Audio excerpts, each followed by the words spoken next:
ಇನ್ನು ಬಿಜೆಪಿ ಸಂಸದೆ ಕಂಗನಾ ರನೌತ್ಗೆ ಕಪಾಳ ಮೋಕ್ಷ ಮಾಡಲಾಗಿದೆ. 4 ವರ್ಷದ ಹಿಂದಿನ ಮಾತಿಗೆ ಕಂಗನಾ ಏಟ್ ತಿಂದಿದ್ದಾರೆ. ಹಾಗಾದ್ರೆ ಕಂಗನಾಗೆ ಹೊಡೆದಿದ್ದು ಯಾರು, ಯಾಕೆ ಹೊಡೆದಿದ್ರು, ಯಾರು ಹೊಡೆದಿದ್ದು, ಬನ್ನಿ ನೋಡೋಣ.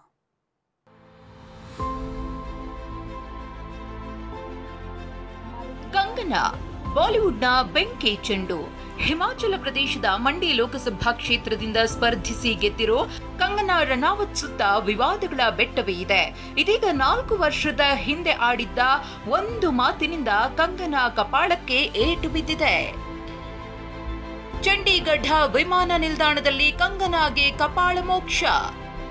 ನೂತನ ಸಂಸದೆ ಕಂಗನಾ ರನೌತ್ಗೆ ಸಿಐಎಸ್ಎಫ್ನ ಸಿಬ್ಬಂದಿ ಕಪಾಳ ಮೋಕ್ಷ ಮಾಡಿರುವ ಘಟನೆ ನಡೆದಿದೆ. ಇದೇ ಕಾನ್ಸ್ಟೇಬಲ್ ಕುಲ್ವಿಂದರ್ ಕೌರ್ ಎಂಬುವರು ಹಲ್ಲೆ ಮಾಡಿದ್ದಾರೆ. ಚಂಡೀಗಢದಿಂದ ದೆಹಲಿಗೆ ಪ್ರಯಾಣಿಸಲು ವಿಮಾನ ನಿಲ್ದಾಣಕ್ಕೆ ಕಂಗನಾ ಬಂದಿದ್ರು.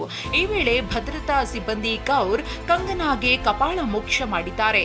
ರೈತರ ಬಗ್ಗೆ ಕಂಗನಾ ಅಗೌರವದಿಂದ ಮಾತನಾಡಿದ್ರು. ಹೀಗಾಗಿ ಬೇಸರಗೊಂಡು ಹಲ್ಲೆ ಮಾಡಿದ್ದಾಗಿ ಕೌರ್ ಹೇಳಿದ್ದಾರೆ.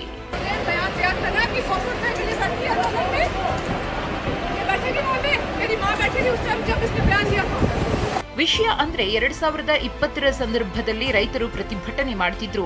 ಈ ಪ್ರತಿಭಟನೆ ಬಗ್ಗೆ ಮಾತನಾಡಿದ್ದ ಕಂಗನಾ ರೈತರ ಬಗ್ಗೆ ಅಗೌರವದಿಂದ ಮಾತನಾಡಿದ್ರು.